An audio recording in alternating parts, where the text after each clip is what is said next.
नमस्कार, मैं मनभूषण कुमार। आप सबको मैं अपने YouTube चैनल पर स्वागत करता हूं। आज से पहले मैं बिहार बार काउंसिल के चुनाव के संदर्भ में एक वीडियो बनाया था और उस पर इतनी चर्चाएं हुई कि लोगों ने विवश किया। चारों तरफ से इस बात की मांग हो रही है कि एक वीडियो और आपका बिहार बार काउंसिल के चुनाव पर आना चाहिए ताकि बहुत सा स्थिति स्पष्ट हो सके। यह प्यार मोहब्बत है साथियों का, सीतामढ़ी से, भागलपुर से, समस्तीपुर से, बेगूसराय से, फिर आरा से, पटना के कई साथियों ने, दानापुर के लोगों ने कहा कि आप वीडियो बना दीजिए एक और।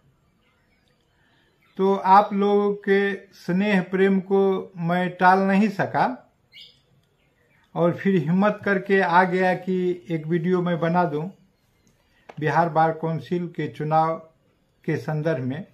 ऐसे एक दो वीडियो और आएंगे जिसमें एजेंडा सेट होगा कि किस प्रकार से आप अपने नेताओं को रिस्पॉन्ड करें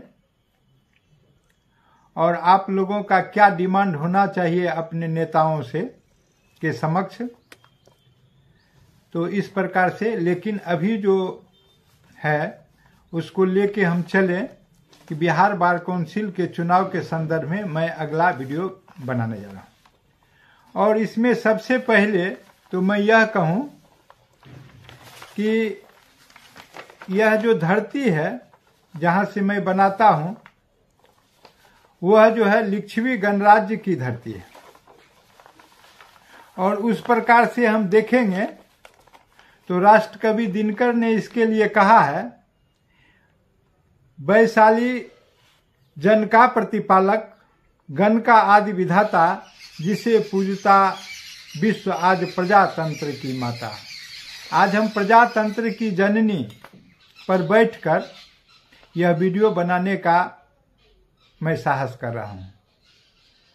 वैशाली को प्रजातंत्र की जननी पूरे विश्व में कहा जाता है। तो हम चलें, आगे बढ़ें। अब देखें कि हम लोग जो सदस्य को चुनते हैं, बार काउंसिल के सदस्य के लिए जो हम वहां प्रत्याशी बनेंगे उसके लिए कोई योग्यता नहीं है। सिर्फ योग्यता इतना है कि आप किसी भी एसोसिएशन के सदस्य हों, अनुभव की कोई जरूरत नहीं होती है। जबकि एसोसिएशन में आप जिला में जब इलेक्शन लड़ते हैं तो वहां अनुभव की भी जरूरत होती है। 5 वर्ष, 10 वर्ष, 20 वर्ष इस प्रकार का अनुभव रहेगा, तब आप अलग अलग पद के लिए योग्य होइएगा।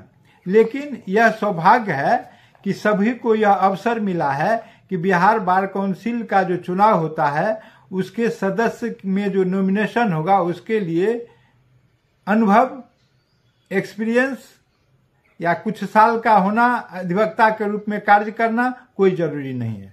आप अधिवक्ता हैं, काफी है।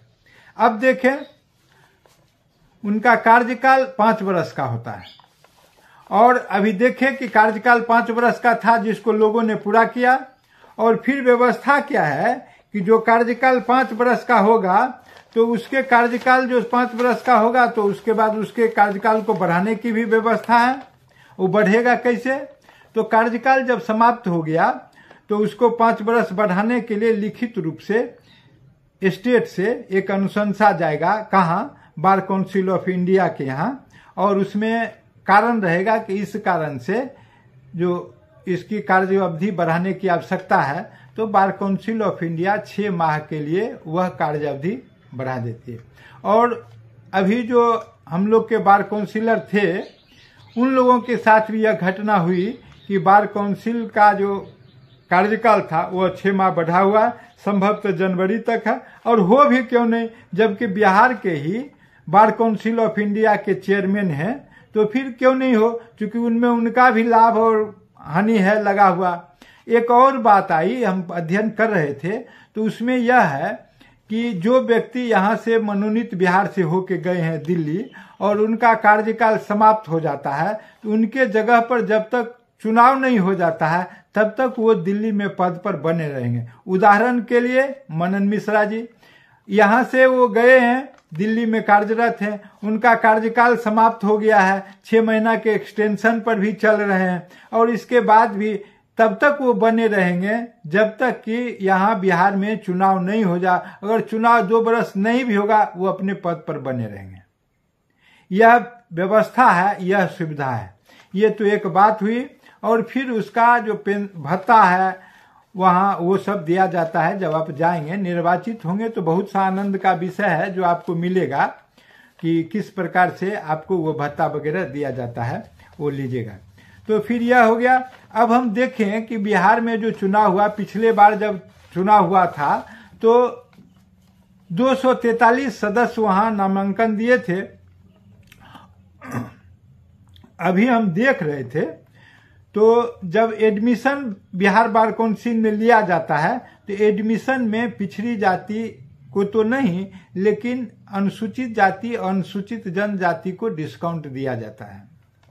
लेकिन अभी जो 30,000 रुपया नॉमिनेशन का फीस रखा गया, उसमें अनुसूचित जाति और अनुसूचित जाति के लिए, जनजाति के लिए किसी भी प्रकार का कंसेशन नहीं था, जबकि लोकसभा में, विधानसभा में या अन्य जगह हर प्रकार से, या आप आवेदन भी करें, किसी का फॉर्म भरें, तो उसमें भी कंसेशन दिया जाता है, जो भारत के संविधान से सम्मत व्यवस्था है। इसलिए, लेकिन यहाँ अलग ढंग का व्यवस्था है, पता नहीं, विद्वान लोग हैं, चूंकि अधिवक्ता ही हैं, तो इसलिए अधिवक्ता हैं तो सब कुछ ठीक है, अच्छा बात है, वो करेंगे। बहुमत की बात है, वर्चस्व की बात है, अनेक बात है, सब ठीक है। तो फिर देखें, अभी जो नॉमिनेशन हुआ, 157 व्यक्ति बिहार बार काउंसिल के सदस्य के लिए अपना नॉमिनेशन दाखिल किए हैं। उसमें उच्च न्यायालय से 78 अधिवक्ता बार काउंसिल चुनाव में भाग ले रहे हैं। हम उसमें से कुछ लोग को उंगली पर गिन सकते हैं, क्योंकि कुछ तो यहीं से जुड़े हुए लोग रहे। एक्चुअल बात यह है कि यह जो चुनाव होता है, वह, मेरा मानना तो और इससे भी अलग है, कि मेरा मानना यह है कि अगर जब तक चुनाव सृष्टि में होता रहेगा तब तक यह जाति पाति चलता रहेगा। अगर चुनाव बंद हो जाए तो वास्तव में इस धरती से जाति पाति बंद हो जाएगा। जाति पाति जो है उसका सबसे प्रबल उत्प्रेरक कुछ है तो वह चुनाव है, चाहे वो लोकसभा का हो, विधानसभा का हो, पंचायत का हो, त्रिस्तरीय हो, वकालत खाना का हो, बार काउंसिल का हो, जहां भी हो, तो ये हर समय लोग आके उसको जीवित कर देते हैं, जाति को, धर्म को। ये सब अगर चुनाव बंद हो जाए तो बहुत हद तक जाति धर्म की जो व्यवस्था है यह बहुत कम हो जाएगा, ये न्यूनतम हो जाएगा। अब हम देखें, और बार काउंसिल में तो और भी प्रचंड जातीयता होती है, मैं इससे सहमति व्यक्त करता हूं, क्योंकि यहाँ के एसोसिएशन में, जिला के एसोसिएशन में तो सबों को हम समेट के ले लेते हैं। कई प्रकार से उनके प्रत्याशी नहीं होते हैं, इसलिए उनके पास भी व्यवस्था होती है, वो अगर अपना वोटिंग करेंगे तो किसको करेंगे। लेकिन बार काउंसिल में तो लगभग सभी जाति के कोई न कोई अपना प्रत्याशी होते हैं, तो इसलिए उनका ध्यान उसके तरफ होता है, और अगर उनके जाति का नहीं है तो उनके निकट के जाति का होगा। तो इस प्रकार से ये चयन का एक गणित है जो सभी लोग जानते हैं, और ये स्पष्ट रूप से मैं स्वीकार करता हूं। इसीलिए मैं स्पष्ट रूप से कह भी देता हूं कि सभी लोग अपने अपने जाति को, ये जो बिहार बार काउंसिल का चुनाव है उसमें मत करते हैं। लेकिन कुछ लोग हैं जो जाति से उठकर भी अच्छे प्रत्याशी को भी मतदान करते हैं। ऐसा नहीं है, क्योंकि धर्म है, अच्छाई भी है, तो अच्छे लोग अच्छे प्रत्याशी को भी मतदान करते हैं, वहां अपना जातीयता को पीछे धकेल देते हैं। लेकिन वास्तविकता वही है। तो वहां हम जाएं तो फिर देखें कि अभी हम बताए कि उच्च न्यायालय के 78 अधिवक्ता बार काउंसिल चुनाव में भाग ले रहे हैं। हम लोग जानते हैं और कई लोग पहचानते भी हैं कि वहाँ से एक बड़ी अधिवक्ता बिंद केसरी कुमार हैं। हम लोग यहाँ से भी आते जाते रहते हैं। फिर रमाकांत शर्मा हैं जो अध्यक्ष भी थे, प्रेम कुमार झा हैं, तो ये भी अपने जाति को वोट लेने के लिए रहते हैं और समीकरण साधने में सफल रहते हैं। और इनका भी जितना लगता है कि रहता ही है, क्योंकि सभी लोग इनके जाति के लोग इनको जानते हैं। इसमें खासकर यह जानना होता है कि हमारे जाति के जो अधिवक्ता हैं वो हमको जाने और फिर मेरा थोड़ा सा एक अपना रिलेशन हो, फिर इसमें कोई बड़ी बात नहीं होती है। इस प्रकार से फिर एक जोगेश चंद्र वर्मा है, तो उनको भी उनके जाति के लोग जानते हैं और मोतिहारी में भी उनका कुछ रहता है, तो इस प्रकार से तो उनका भी है। अभी देखिए रामजीवन प्रसाद हैं, तो रामजीवन प्रसाद सिंह पटना हाईकोर्ट में है, तो उनको भी हम लोग जानते हैं, चूंकि वो अभी वामपंथ से जुड़ के कुछ अधिवक्ता के लिए बातचीत कर रहे थे, अनेक बैठक उठक में आते हैं, तो उस प्रकार भी हम लोग जानते हैं। एक तारकेश्वर नाथ ठाकुर हैं, पिछले बार ये थोड़े मत से हार गए थे, तो ये अभी अपना जाति का शायद विस्तार नहीं कर पाए। हार का एक कारण यह भी है, इनके भी जाति के लोग इनको जान जाएंगे कि नहीं आप किस जाति से हैं, तो इसको प्रचारित प्रसारित करेंगे। तो ये भी जो पिछले बार का कसर रह गया था, क्योंकि पिछले बार का मत इनको दूसरे एंगल से पड़ा था। अब इस बार इनको क्या पड़ेगा ये अपने हिसाब से है, लेकिन है क्या कि बहुत थोड़े मत से पराजित हुए थे, इसलिए इनकी भी दावेदारी अच्छी है। राजेश कुमार दुबे हैं, ये भी कुछ कर रहे थे, जो कल्याण समिति का स्प्लिट अप हुआ, तो ये भी प्रैक्टिशनर है हाईकोर्ट का, तो ये दूसरे धरे में चले गए थे, तो इनको भी मन था कि लड़ें, आखिरकार प्रत्याशी बन ही गए, तो ये भी एक अच्छे प्रत्याशी हैं। शशांक कुमार सिंह, ये भी अपने समाज के लोगों को जानते हैं, तो इस प्रकार से भी अपने दावेदारी दे दिए। अन्य लोगों को भी ये अपने विचार में रखते थे, लेकिन है क्या कि चुनाव का जब समय होता है और अपने जाति के कई लोग हो जाते हैं, लोग को गुना भाग करना पड़ता है कि हम किसको दें किसको नहीं दें। इस प्रकार से शशांक कुमार जी जो हाईकोर्ट में प्रैक्टिस करते हैं, अपने जाति का अगर विस्तारीकरण करें तो अच्छा रहेगा, लेकिन ऐसा नहीं लग रहा है कि इस बार ये सफल होंगे। इस प्रकार से नीतू झा हैं, पिछले बार बड़ा विचित्र रहा कि नीतू झा 97 वोट प्रथम वरीयता का लेकर ये जीत गए थे, और मनोज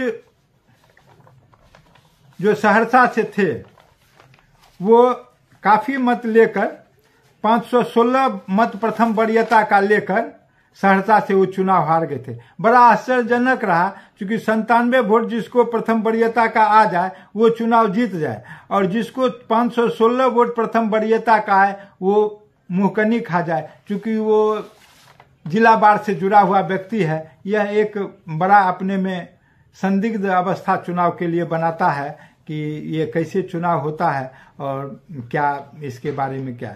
एक और विषय जो था वो ये था कि पिछले बार कई सदस्य जीते थे जो अपने बार काउंसिल, जो अपने जिला संघ में जनरल सेक्रेटरी थे, महासचिव थे, कोई अध्यक्ष थे, कई थे, 4-5 होंगे इसमें, तो लेकिन अपना कार्यकाल पद पर रहते पूरा किए, फिर कार्यकाल समाप्त भी हो गया, कई लोग फिर पुनः भी निर्वाचित हो गए, तो उसमें बार काउंसिल ऑफ इंडिया को कोई परेशानी नहीं हुई थी, नहीं बार काउंसिल बिहार को परेशानी हुई थी। लेकिन पता नहीं इस बार कैसे उन्होंने एक फरमान जारी कर दिया है कि बार काउंसिल ऑफ इंडिया ने बिहार स्टेट बार काउंसिल एवं अन्य राज्यों में होने वाले चुनावों को मद्देनजर रखते हुए यह फैसला लिया है कि बार काउंसिल के पदाधिकारी यदि बार काउंसिल के चुनाव में जीत जाते हैं तो उनका परिणाम प्रकाशन के 30 दिनों के भीतर एसोसिएशन के पद से इस्तीफा देना होगा। आशा है कि इस बार उसका पालन हो सकेगा, नहीं होने का कोई कारण नहीं है, परंतु पिछले बार इसका पालन नहीं हुआ था। कई लोग अपने बार में महासचिव और अध्यक्ष रहे हैं, और फिर यह भी तो अपने परिवार समाज के ही लोग हैं, और जब बड़े पद पर चले जाते हैं तो इनका और ऊंचाई होता है। सभी लोग ये जो है सो बार काउंसिल ऑफ चेयरमैन जो होते हैं बार काउंसिल के राष्ट्रीय, तो उसके संबंध में रहते हैं, उनके संपर्क में रहते हैं, तो फिर उनको बहुत जरूरत भी नहीं रहती है कि इस प्रकार का ये पत्र निकलता है, वो बहुत मायने नहीं रखता है। लेकिन है क्या, तो ये तो सभी लोग जानते हैं कि समरथ के नहीं कछु दोष गोसाई, मान लिया कि जीत ही जाएंगे तो सभी के गार्जियन होते हैं, सभी के लोग अपने रहेंगे और फिर वो ऊंचे ऊंचे पद पर जाएंगे, क्योंकि यहाँ के लोग यहाँ रहेंगे, पटना जो जाएंगे उनका संभावना दिल्ली तक जाने का रहता है। तो इस प्रकार उनकी इतनी ऊंचाई होती है, हम लोग तो नीचे ही उनका चरण तक देख पाते हैं और ऊंचाई पर तो देखेंगे नहीं। तो इसलिए हमें इस बात के साथ कि समरथ के नहीं होत कछु दोष गोसाई, ये अच्छा शब्द रहेगा इनके लिए। ये बहुत सुंदर रहा। और इसके बाद अब हम देखें कि जिला में कुछ जिला है जहाँ की बहुत लोग, बड़ा सुंदर लगा कि गोपालगंज से मनन मिश्रा जी। इसका मतलब यह है कि मनन मिश्रा जी जो हम लोग बार काउंसिल ऑफ इंडिया के चेयरमैन हैं, हम लोग को जिला बार का यह सौभाग्य है कि जिला बार का सदस्य राष्ट्रीय स्तर पर जाता है, मन गदगद हो जाता है, इतना तसल्ली होता है जो मैं कह नहीं सकता हूँ कि हम लोग के बार का आदमी जो जिला बार में काम करता है देखिए कि राष्ट्रीय स्तर पर चला जाता है और वो अध्यक्ष राष्ट्रीय bar council of India BCI के अध्यक्ष बन जाते हैं, बड़ा सुंदर लगता है। और इस प्रकार से ये जो है सो पटना हाईकोर्ट में भी नोटिफाई हैं, डिजिग्नेटेड सीनियर हैं, आप फिर दिल्ली में भी होंगे, सुप्रीम कोर्ट में भी, सभी जगह हैं। बहुत सुंदर लगा। गोपालगंज हैं, फिर हाईकोर्ट में भी मेंबर हैं, और दिल्ली बार काउंसिल में भी हैं, एडवोकेट ऑन रिकॉर्ड वगैरह भी होंगे। ये अनेक प्रकार का है, लेकिन है क्या कि गोपालगंज से ये इकलौते प्रत्याशी हैं, इसलिए यह फिर माना जाएगा ही कि मनन मिश्रा का जो है सो जीत कोई टाल नहीं सकता है। सूरज तरह चंद्र तरह सूरज तरह जगत व्यवहार, पैदृढ़ हरिश्चंद्र का तरह न सत्य विचार। ये मनन मिश्रा हैं, ये जीतेंगे ही, इनका जीत तय है। जमुई से शर्मा चंद्रशेखर उपाध्याय हैं और विपिन कुमार सिन्हा, दो व्यक्ति जमुई जैसे छोटे जगह से, जो कि मुंगेर से कट के जिला बना है, वहाँ से दो अधिवक्ता अपने दावेदारी दिए हैं बार काउंसिल के सदस्य के लिए। बहुत सुंदर। पटना से राजेश्वर प्रसाद सिन्हा, जयप्रकाश सिंह, राजेश कुमार, शर्मानंद राय, सुरेश कुमार गुप्ता और जयप्रकाश, इतने लोग जो है पटना सिविल कोर्ट से प्रत्याशी के रूप में खड़े हुए हैं। अगर यह 30,000 नहीं होता, अगर कानून के हिसाब से जो रूल में लिखा हुआ है 1968 वाला जो इलेक्शन रूल है बिहार बार काउंसिल का, जिसमें अगर 5,000 होता तो हमको लगता है कि 500 से कम प्रत्याशी आज बिहार में नहीं होते। यह तो रोक दिया गया है, एक बगल से दीवार खड़ा कर दिया गया, कोई इलेक्शन लड़ने न पाए, तब जाके यही स्थिति है कि पटना से इतना लोग हुए। अब भागलपुर से जयकर्ण गुप्ता हैं, प्रेमनाथ ओझा हैं, शायद बार काउंसिलर भी थे पिछले टाइम में, अनिल प्रसाद हैं, विमल कुमार बिकल हैं और रत्नाकर कुमार रत्न हैं। और फिर बेगूसराय हम लोग आ जाए, राममूर्ति सिंह हैं, देखिए ये भी बड़ी चर्चित चेहरा है, सभी लोग इनको जानते हैं, वहाँ के एसोसिएशन के अध्यक्ष भी रहे हैं, इनका बड़ा अपना दबदबा रहा है, और भी कई प्रकार से लोग जानते हैं, हम अदरवाइज नहीं जाएं तो ये भी एक सुंदर प्रत्याशी हैं। संजीव कुमार, श्वेतांशु रंजन, अशोक कुमार यादव और श्वेता कुमारी, देखिए श्वेता कुमारी भी है। देखिए यहाँ जब महिला को हम देखते हैं तो बड़ा आनंद आता है। बिहार में अगर सभी महिला यह संकल्प ले कि महिला मेरी जीतेगी, और यह उनका विचार होना चाहिए, हमको लगता है कि बिहार बार काउंसिल में अगर सभी बिहार की महिलाएं संकल्पित होकर महिला को वोट दे देंगे, 5 महिला निश्चित रूप से जीत जाएंगी। इतनी इनके से ज्यादा भी जीत सकती है, लेकिन 5, क्योंकि पिछले बार जो महिला जिस हिसाब से हिम्मत की और चुनाव लड़ी, और लड़ी नहीं बल्कि 2 महिला, यहाँ नीतू झा और एक और जो है फातिमा, वो जीती थी। बाद में फातिमा की सदस्यता समाप्त हो गया, पता नहीं किस कारण से हुआ, लेकिन 2 महिला एक रिकॉर्ड तोड़ दी। कभी यहाँ महिला बिहार में जीती नहीं थी, और 2 महिला। इस प्रकार से अगर महिला चाह ले, महिला अगर संगठित रूप से मन बना ले, नहीं महिला सदस्य बिहार बार काउंसिल में होना चाहिए, तो 5 महिला जिता के महिला भेज सकते हैं। हालांकि पहले मृदुला मिश्रा वगैरह थे, लेकिन महिला अगर चाहेंगे तो और भी महिला जाएगी, 5 महिला जा सकती है। लेकिन जो जीत के जाएंगी महिला, उनको भी अपने महिला जो वोटर है उसका विशेष ख्याल रखना होगा। जब तक वो विशेष ख्याल नहीं रखेगी कैसे उनको कोई अपनी बहन सगी वोट देगी। यह एक विचार का विषय है। लेकिन जब महिला का बात आया तो हम अपने को रोक नहीं सके कि महिला अगर चाहेगी कुछ भी हो सकता है, कुछ भी, लेकिन अपने वोट से वो अपने बहन को जिताएंगी। तो सहरसा से राममूर्ति सिंह और रामजी मिश्र 2 प्रत्याशी हैं। अब देखिए मुंगेर रामचरित्र प्रसाद, रंजीत प्रसाद सिंह, अनिल कुमार भूषण, अमित कुमार सिन्हा और पीयूष कुमार। आरा से सुदामा राय, भरत भूषण चौबे, अरशद मोहम्मद जाफर, राजेश कुमार पांडे उर्फ पप्पू पांडे, राणा रंजीत सिंह और पन्ने कुमार त्रिपाठी।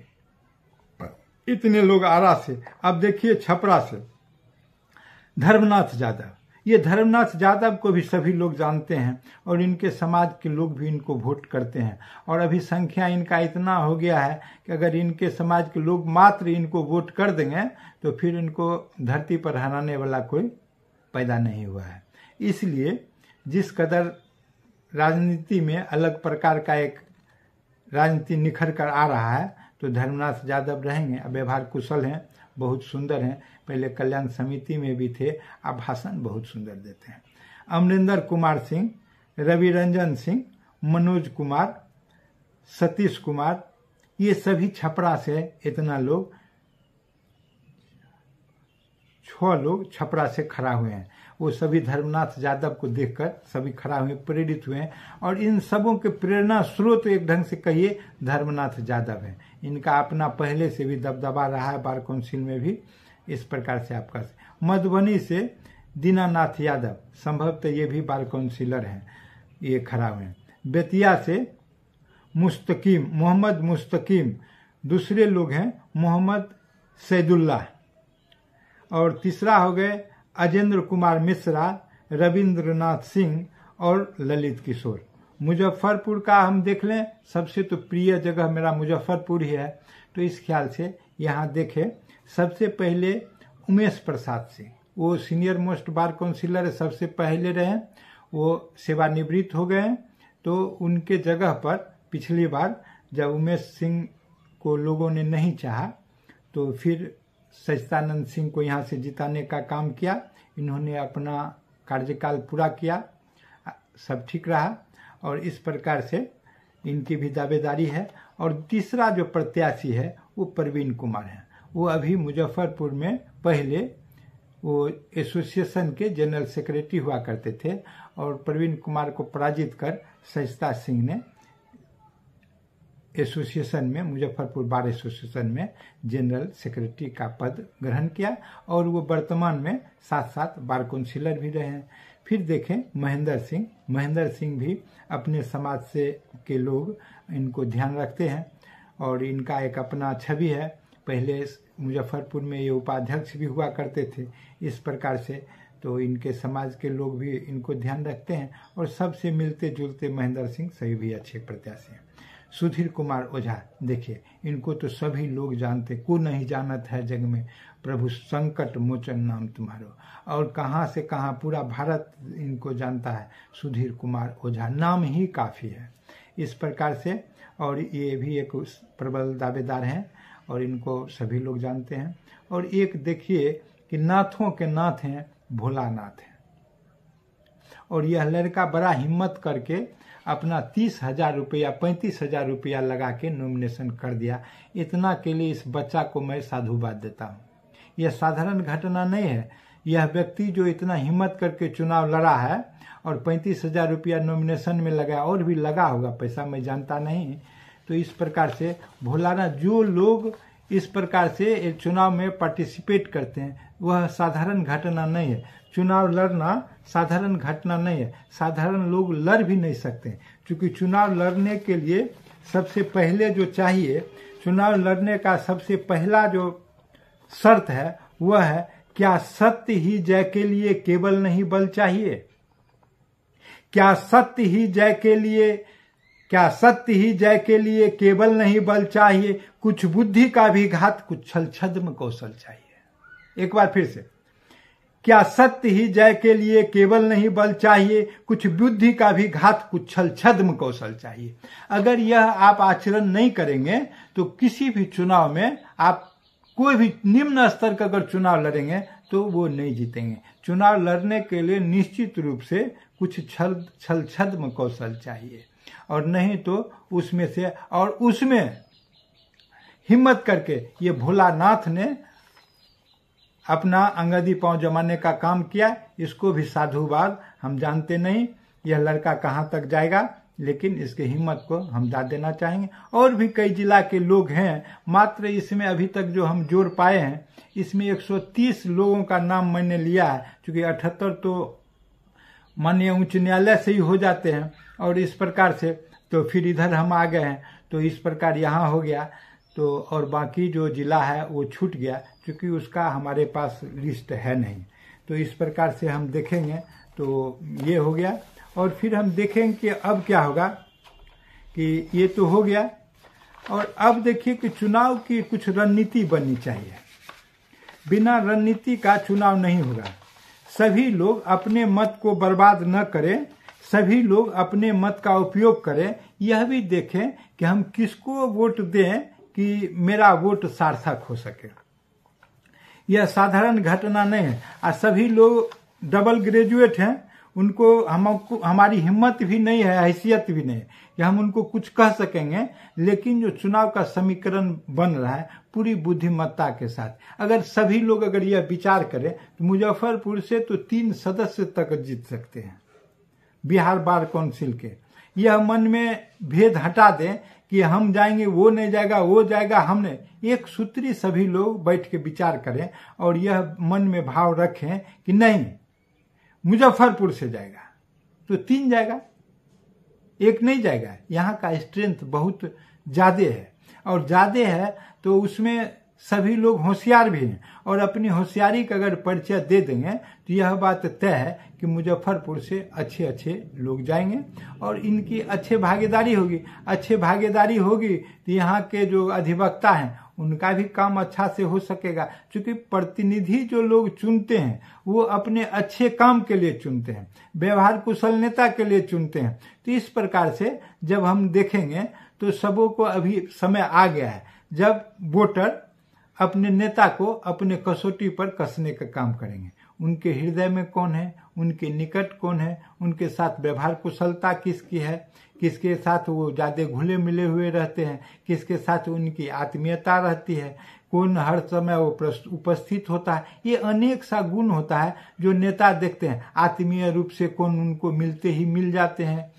तो इस प्रकार से और हर संकट में खड़ा रहने का काम करते हैं। हम तो उतना जानते नहीं हैं, लेकिन हम कह रहे हैं कि अगर ये सब बात देखें यहाँ के जो वोटर हैं तो बहुत अच्छा होगा, अपना भी कल्याण होगा। लेकिन नेता को भी थोड़ा सा और काम करने की जरूरत है। जितना काम हो रहा है उससे कुछ हो नहीं रहा है।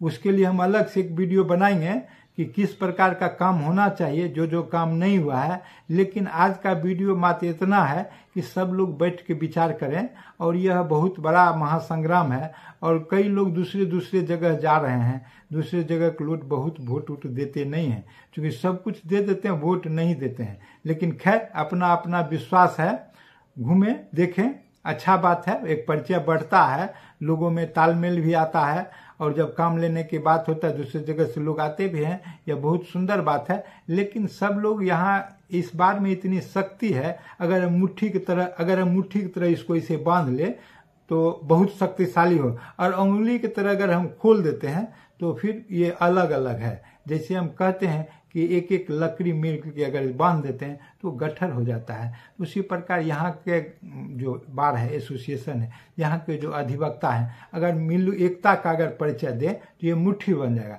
और मुट्ठी जब बन जाएगा तो निश्चित रूप से यहाँ 3 सदस्य अपना मन चाहे 3 सदस्य को यहाँ से निर्वाचित कर आप अपना कॉलर खड़ा करके बार काउंसिल पटना में भेज सकते हैं।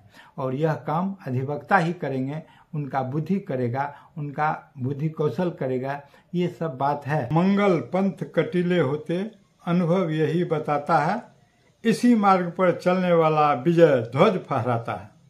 अब फिर आप लोग चालाकी से यह बात भी देखिए, क्योंकि एक फैक्टर यह भी है कि जो अधिवक्ता कचहरी नहीं आते हैं वह भी वोटर हैं, और उसको भी टच करने की जरूरत है, क्योंकि वो वोटर हैं। आप जानते भी नहीं हैं, लेकिन वोट गिराने के दिन आते हैं, उसको भी साधेंगे। और उसकी संख्या लगभग 800 के करीब है, 800 के करीब है। अगर वह जो वोटर नहीं आता है, वह अगर किसी को वोट अकेले सब मिल के दे दे, वह जीतने के लिए उसका काफी है। फिर आप लोग सब विचार करें कि क्या करना है, क्या अच्छा होगा। हमसे आप अच्छा बेहतर सोच सकते हैं, बेहतर चिंतक है, बेहतर विचारक हैं, और राजनीतिक समझ भी हमसे बेहतर रखते हैं।